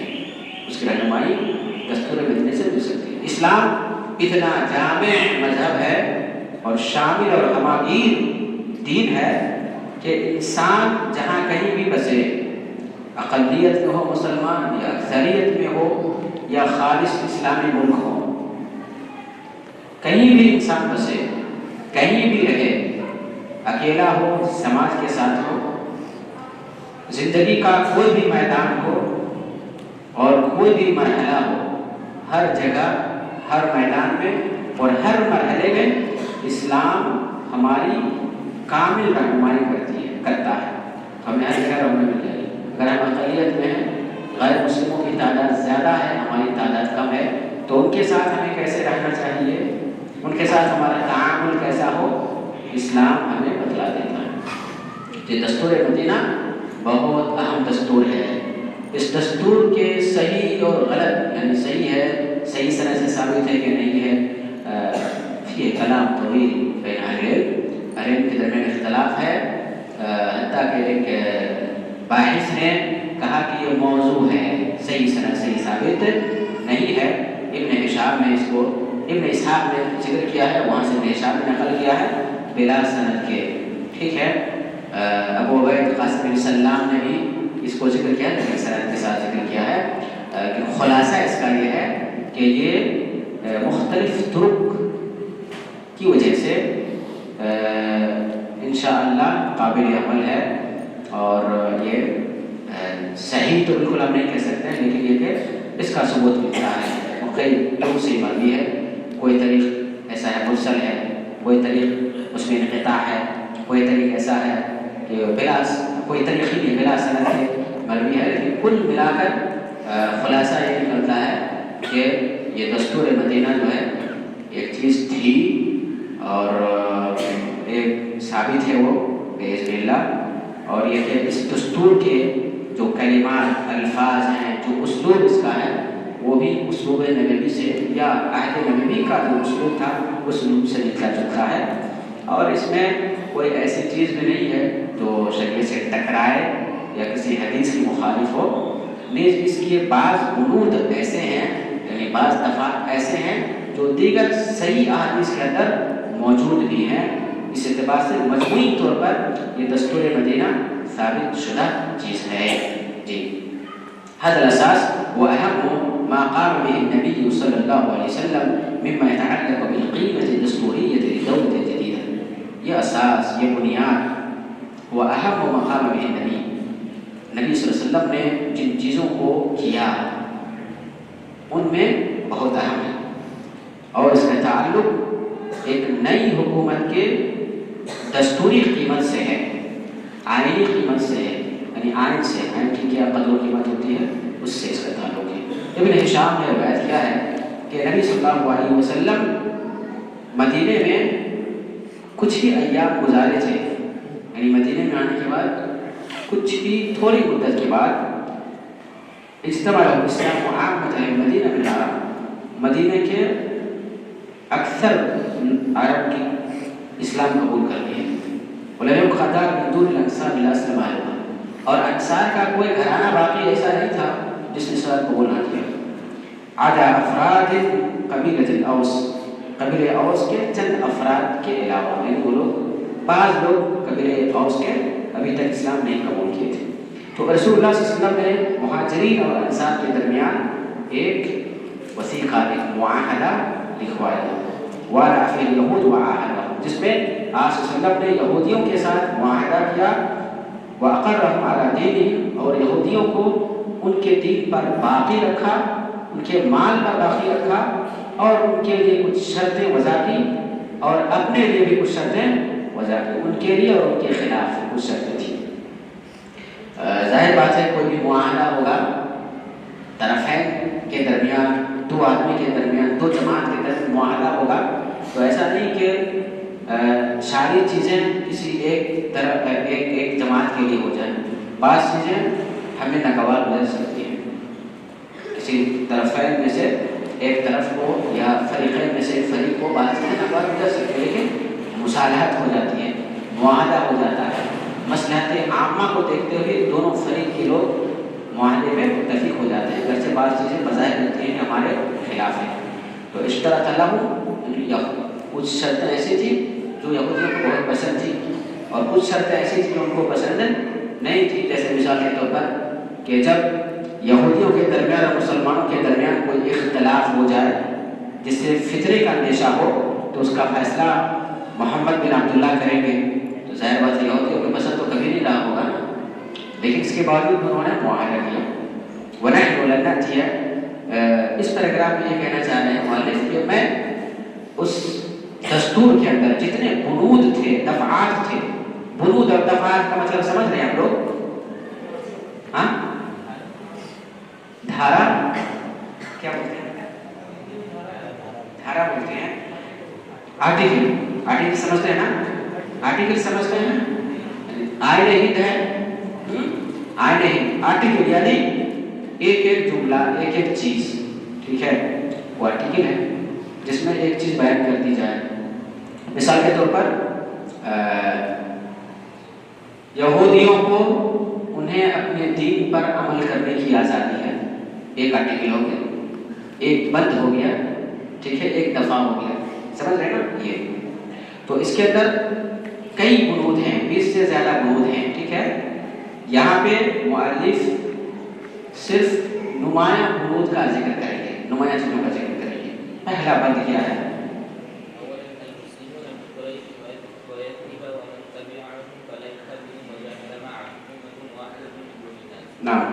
المسلمون من قریش، قریش کے مسلمان اور یثرب کے سارے مسلمان، اور ان کے ساتھ جو لوگ مل گئے ہیں آ کر، اور ان کے ساتھ جہاد کرتے ہیں جو لوگ یا کریں گے، وہ ایک امت ہے. سارے مسلمان کو ہے، خواہ قریش سے تعلق ان کا ہو یا انصار اور مدینے کے رہنے والے ہوں، یا مکہ اور مدینے کے باہر کے رہنے والے مسلمان ہوں جو مدینے میں آ کر مل گئے. پہلے یہ واجب تھا کہ اگر کوئی مدینے کے باہر اسلام قبول کرتا ہے اس پر واجب تھا کہ مدینہ ہجرت کر کے آئے. آخری شروع میں ہجرت واجب تھی، شروع میں جو کوئی بھی کہیں بھی آرامی دیہاتی سب آ کے مدینے میں آ کے اس کے، تاکہ مسلمانوں کی جو تعداد ہے وہ ایک جگہ رہے اور قوت بن جائے. تو انصاری ہو یا مہاجر ہو یا ان کے علاوہ کوئی دوسرا مسلمان ہو جو مسلمانوں کے ساتھ رہ رہے ہوں اور ان کے ساتھ جہاد کر رہا ہوں، یہ مسلمان ایک قوم، ایک جماعت اور ایک امت ہے، دوسرے لوگوں کے مقابلے میں. دوسرے لوگ اس امت میں شامل نہیں ہیں. یہ پہلا دفعہ تھا.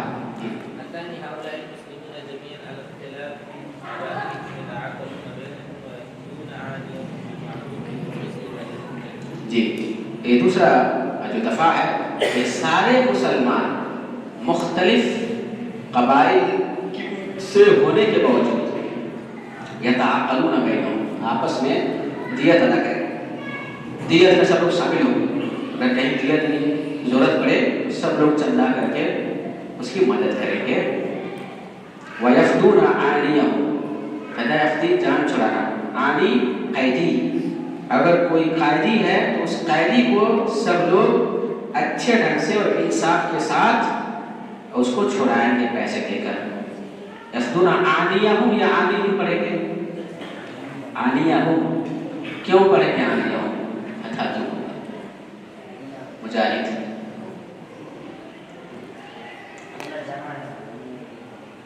عانیہ یا پہ فتح کیوں دیں گے؟ عانیہم کیوں نہیں؟ سنت فتح اللہ علیہ. اس منقوص کا اعراب کیا ہوتا ہے؟ حالت رفع میں ضمہ تقدیری کے ساتھ اور حالت جری میں کسرہ تقدیری کے ساتھ، لیکن نصبی میں فتح لفظی کے ساتھ. یہی پڑھے نا حالت نصبی میں یہ عانیہ ہو. آگے پڑھیں.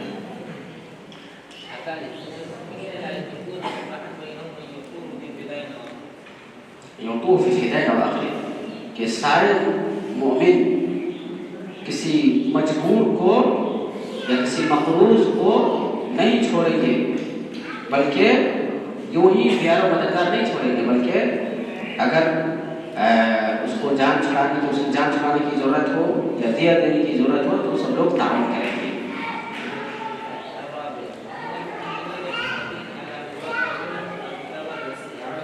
دسیعۃ ظلم، دسیعۃ ہاں ہو گیا نا، دو نقطے ڈال دیجیے. دسیعۃ اخوان بارک اللہ فیک يحرم الكلام فيما بينكم لابد ان تنتبهوا الى ما يقال لكم.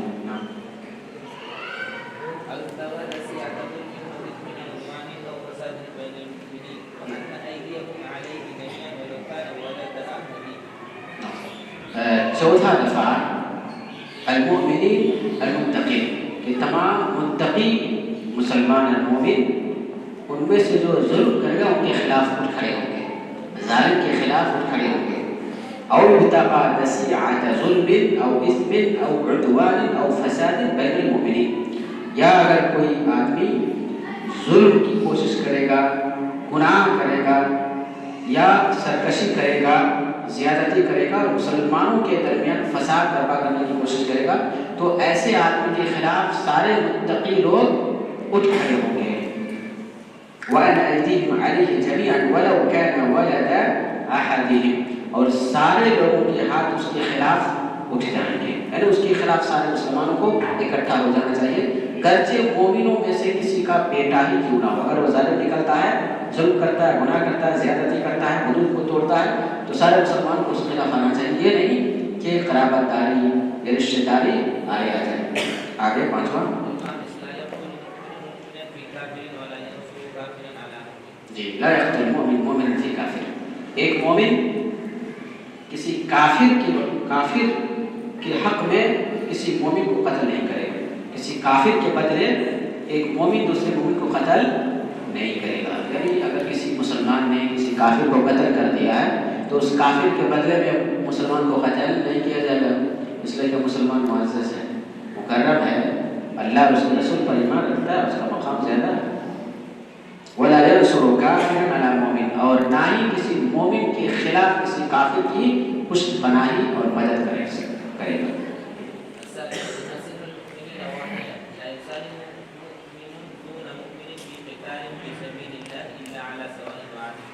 ان السلم سلم المؤمنین السلم بھی پڑھا جا سکتا ہے. فجنح للسلم، فجنح لها، کیسے کوئی الفاظ کہاں ہے؟ فجنح لها، جنح للسلم، جنح للسلم، فجنح لها نہیں کوئی بات نہیں. سلام مومنوں کہ صلح کا معاہدہ ایک ہوگا، مومنوں کے صلح کا معاہدہ ایک ہوگا. اگر ایک مومن اللہ کی راہ میں جہاد کے معاملے میں، اللہ کی راہ میں جہاد اور قتال کے معاملے میں اگر کوئی بھی مومن یہ صلح نہیں کرے گا، صلح کا معاہدہ نہیں کرے گا مگر برابری کی بنیاد پر اور عدل کی بنیاد پر، یعنی اپنے فائدے کے لیے نہیں، تمام مسلمانوں کا فائدہ اگر ہے تبھی کوئی مومن صلح کا معاہدہ کرے گا، اکیلے صلح کا معاہدہ نہیں کرے گا۔ کسی کو پناہ دینا ہے یہ پناہ دے سکتا ہے، لیکن جب صلح کا معاملہ ہو تو ذاتی فائدے کو نہیں دیکھا جائے گا بلکہ عمومی فائدے کو اور جماعت کے فائدے کو دیکھا جائے گا۔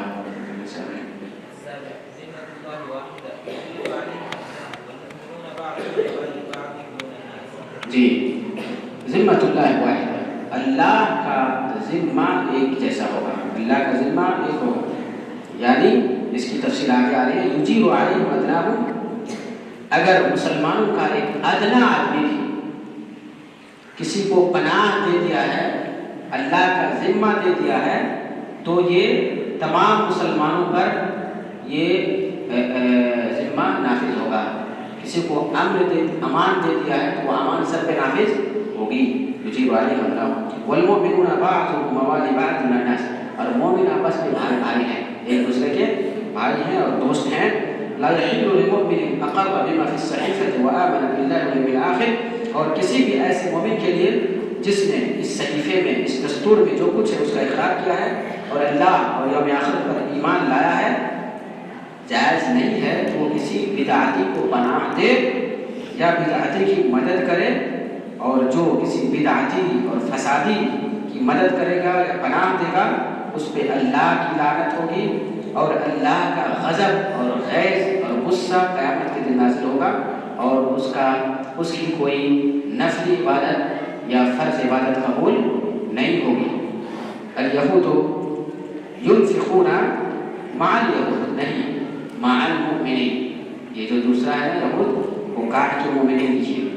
الیہود ینفقون مع المؤمنین ما داموا محاربین، یہود جب تک جنگ کریں گے اس وقت تک یہود مسلمانوں کے ساتھ بھی اخراجات میں شامل ہوں گے، یعنی جنگ میں جو اخراجات ہوں گے ان میں یہود بھی اپنا حصہ ڈالیں گے مسلمانوں کے ساتھ ساتھ، جب تک وہ جنگ میں شریک رہیں گے۔ 9 نمبر، یہود و بنی عوف مع المؤمنین، بنی عوف کے یہود مومنوں کے ساتھ ہی رہیں گے، مومنوں کے ساتھ ان کو شمار کیا جائے گا۔ یہود دین، یہود کو اپنے دین پر عمل کرنے کی آزادی ہوگی اور مسلمانوں کو اپنے دین پر عمل کرنے کی آزادی ہوگی۔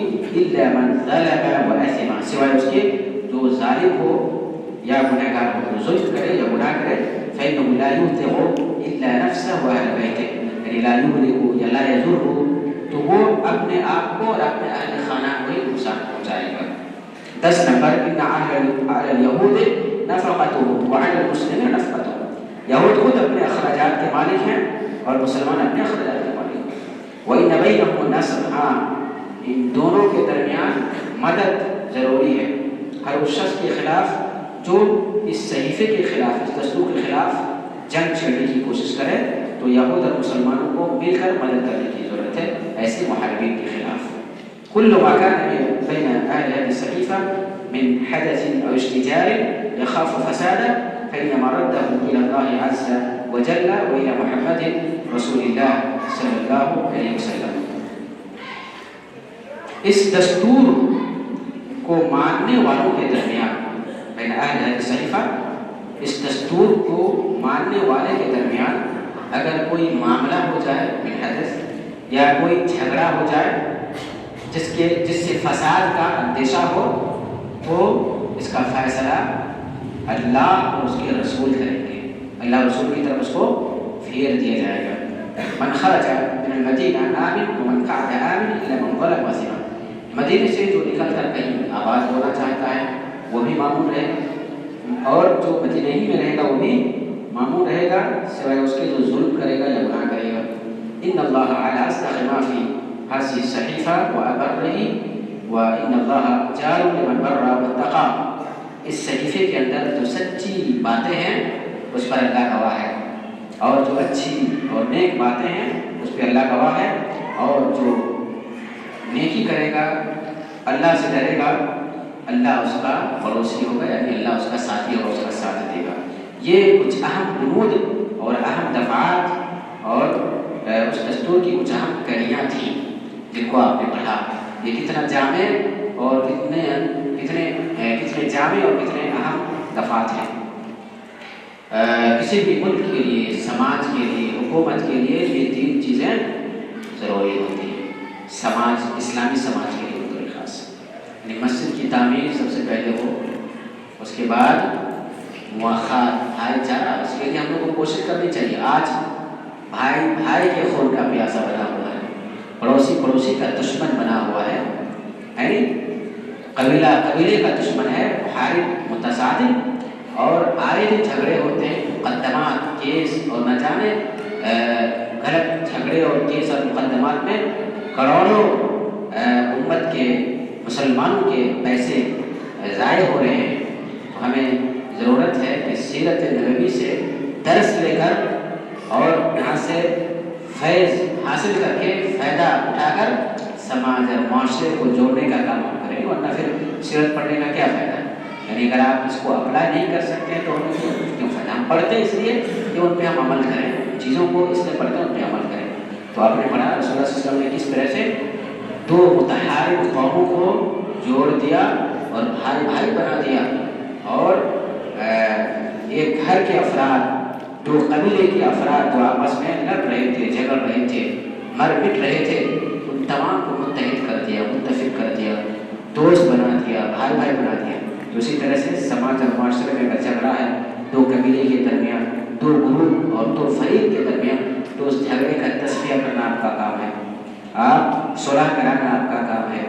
اور یہ بھی آپ اگر کر سکتے ہیں کہ گاؤں کے سطح پر ہی صحیح ایک معاہدہ ہو، اس طرح کا ایک دستور ہو کہ ظلم کے خلاف سارے لوگوں کو اکٹھا ہو جانا چاہیے، جیسے یہ دستور بنا. اسی طرح سے مکے میں حلف الفضول والا جو ہے نا معاہدہ ہے، زمانے جاہلیت بھی معاہدہ ہوا تھا، اللہ کے رسول شریک ہوئے اس پہ. اور اسلام کا آفتاب طلوع ہونے کے بعد بھی مسلمانوں کے درمیان اللہ کے نبی نے کہا کہ اس طرح کا معاہدہ اگر آج بھی ہوتا ہے تو میں اس کو قبول کروں گا، شریک ہوں گا، اس میں اپنا حصہ ڈالوں گا. تو ہم لوگوں کو بھی گاؤں میں جھگڑے ہیں، فساد ہے، فتنہ ہے، اس کو روکنے کے لیے ہر گاؤں میں فتنہ ہے، فساد ہے، اور پورے ہندوستان میں ایسا ہے. بلکہ ہندوستان کے بعد بھی ہر جگہ مسلمان آپس میں لڑ رہے ہیں، گتھ ہیں. اس کو ختم کرنا ہم سب کی ذمہ داری ہے. سیرت کو پڑھیے اور یہاں سے عبرت حاصل کریے، درس لیجیے، اور پھر سماج اور معاشرے میں جا کر اصلاح کا اور تصفیہ کا یہ اہم کام انجام دیں. اللہ سب کو اس کی توفیق عطا فرمائے. العبر والدلائل، اس سے کیا اسباق ہمیں ملتے ہیں، کیا دروس اور فوائد ہمیں ملتے ہیں، پڑھا جائے. ٹائم ہو گیا لمبا ہے یا کیا فرماتے ہیں ہم لوگ؟ ہاں 15 منٹ ہے نا، 15 منٹ ہے، لمبا ہے، اس کو رہنے دیجیے. ہاں جی، خلاصہ بیان کر دوں؟ ٹھیک ہے، آپ پڑھتے جائیے خلاصہ.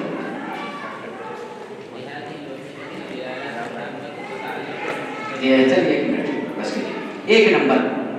ایک نمبر جو فائدہ ہے اس میں مؤلف یہ کہنا چاہ رہے ہیں کہ وثیقہ جو آپ نے تیار کیا تھا اس کے لیے معاصر زبان میں، آج کے زمانے میں، ماڈرن زمانے میں دستور کا لفظ زیادہ مناسب ہے. اور یہ دستور بہت جامع تھا. مسلمانوں کے آپس کے جو حقوق تھے ان کو بھی تحفظ دیا گیا، اور مسلمانوں کے درمیان اور غیر مسلمانوں کے درمیان جو حقوق کے معاملات ہیں ان کو بھی تحفظ یہ دستور فراہم کرتا ہے. بہت جامع اور شامل اور ہماگیر تھا. دوسرا پڑھیے اس کو.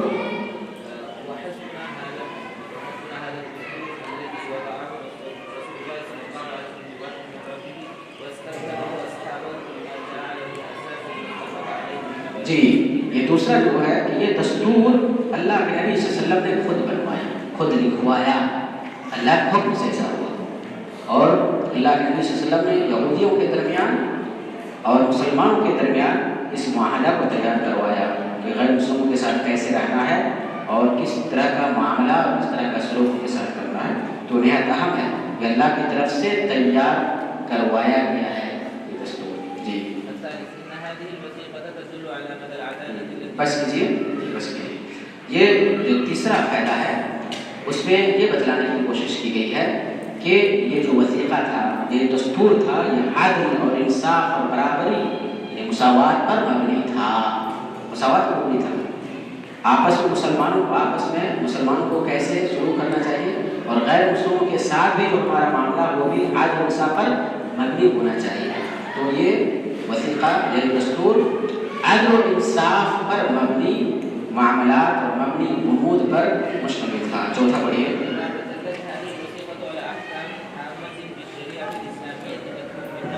جی بس اس دستور کے اندر کئی اہم احکام اور کئی اہم چیزیں. پہلی چیز یہ ہے کہ اسلام ہی ایسا مذہب ہے جو لوگوں کو متحد کر سکتا ہے. اسلام کی آمد سے پہلے لوگ آپس میں بکھرے پڑے تھے، منتشر تھے، الفت نہیں تھی، محبت نہیں تھی، بکھرے ہوئے لوگ تھے، سب مر رہے تھے، کٹ رہے تھے، متحد نہیں تھے. لیکن اسلام آیا تو سب کو متحد کر دیا. الف بین قلوبہم. پوری دنیا کی جائیداد اگر گھس کر دی جائے لوگوں کو متحد کرنے کے لیے ممکن نہیں ہے. ولو انفقت، پڑھیے آگے.